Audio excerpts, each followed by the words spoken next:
observation versus observation mixed with thought. So I just want to give you a moment to consider what's the difference between a straight up observation, just an observation, or an observation that's mixed with thought. So I'm just noticing there is a sparkly something hanging from the tree behind me, this blue thing right here.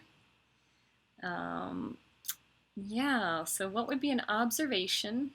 What's an observation mixed with thought? It's a sparkly blue thing. Don't quite know what it is. Wow, that's a beautiful sparkly blue thing. Which was an observation, which was mixed with thought. That sparkly blue thing shouldn't be there.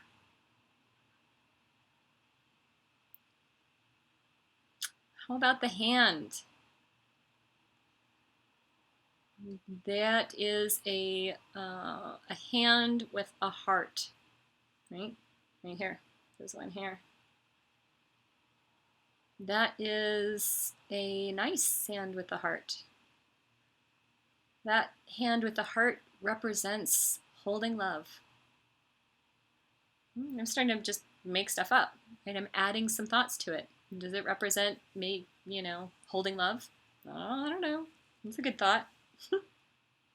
But the observation is simply that it's a garden decoration. It's in the shape of a hand with a heart. That's an observation, straight up observation, right? That's a blue sparkly thing. I don't know if it's a bird feeder or what, but it's blue and it's sparkly. That's an observation.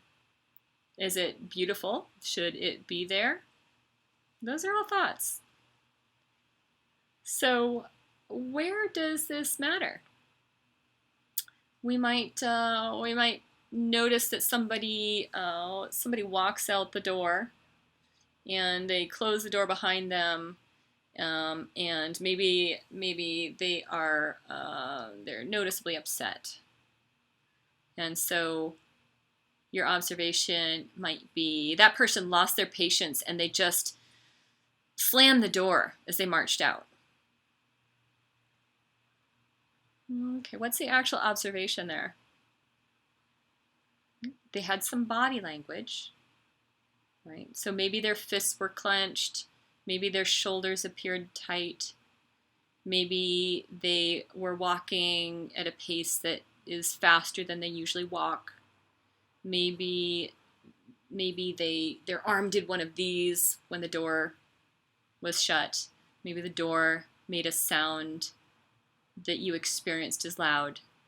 Different people have a different idea of what loud is, right? So even loud is a thought. If we had a measurement machine, we could measure the decibel volume, right? That would really come to an observation. And sometimes we have to go, well, it was loud, it was quiet. Well, there's some subjectiveness to that, whether it was loud or whether it was quiet. But we could all say, so-and-so walked out of the room and they shut the door when they walked out, and it was uncomfortably loud for me, right? That's getting into subjective now. I'm saying for me it was loud. Another person in the room might say, no, that wasn't loud. They were just closing the door, right? For me it was loud. Did they slam the door? Who knows? Maybe it was windy. Have you ever heard the door slam because of the wind? So we can't even say that they slammed the door. If there was no wind and it was loud, oftentimes we'll add in the thought or the evaluation that they have slammed the door. But what we can observe for sure, they walked out the door and they shut the door when they walked out. I experienced it as loud. I noticed their fists were clenched. Those would be observations. Right. Anything else we add to it becomes a evaluation or a thought.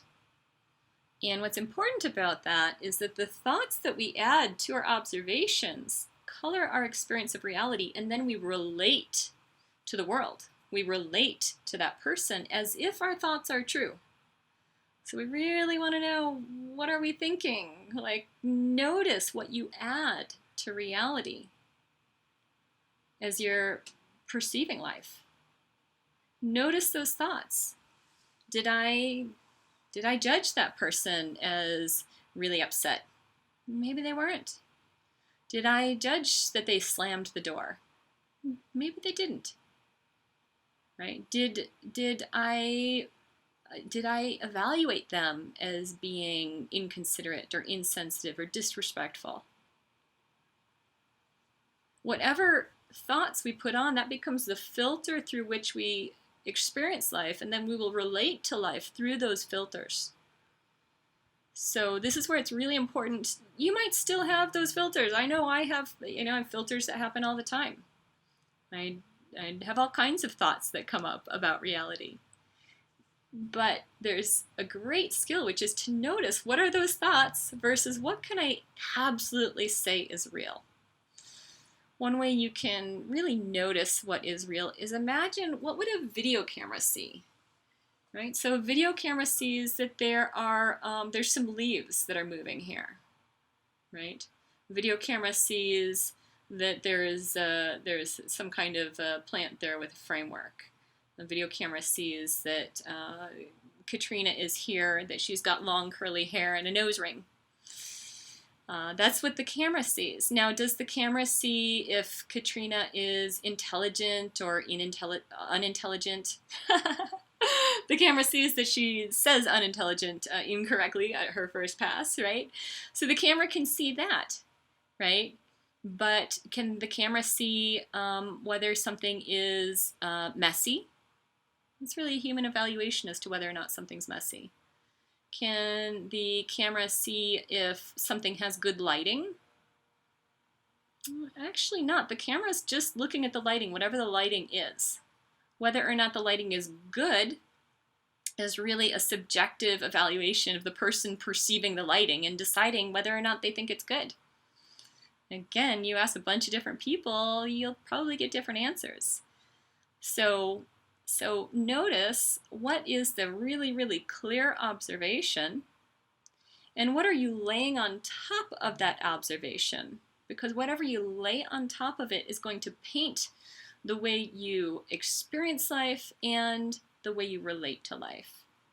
This is a really important key differentiation, is to be able to seriously separate clear and clean observations from observations that are then painted on top of with thoughts and evaluations and judgments.